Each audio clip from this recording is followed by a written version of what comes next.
Bon, alors un grand moment.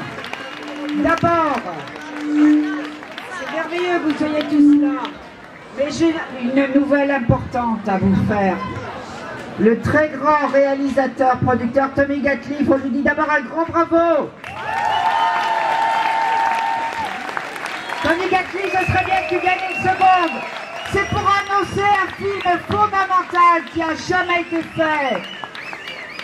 Le 24 janvier, sur tous les écrans, sort son film Liberté.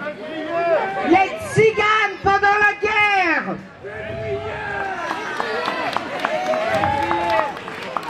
Liberté, il s'appelle. Faut pas oublier qu'à l'heure actuelle, les Roms dans toute l'Europe sont raflés, expulsés, représentent 26% de la politique du chiffre, spécialement de Sarkozy-Besson. C'est une parenthèse. Je voudrais bien que Tony Gatliff vienne une seconde pour parler de son magnifique film Liberté, les tziganes pendant la guerre. En février, je suis un âne, il va bien venir vous le dire lui-même.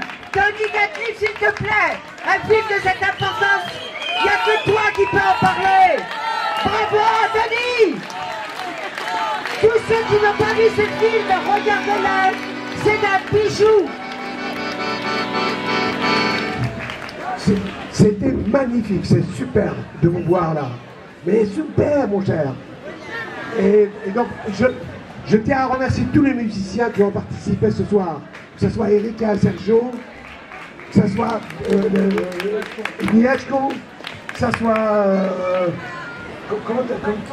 parce que c'était une improvisation. Donc, ils arrivaient de partout, je leur disais, mais allez-y, jouez. Donc voilà, donc Syntax aussi qui était super et que j'espère qu'on le reverra très vite. Voilà, donc on va continuer.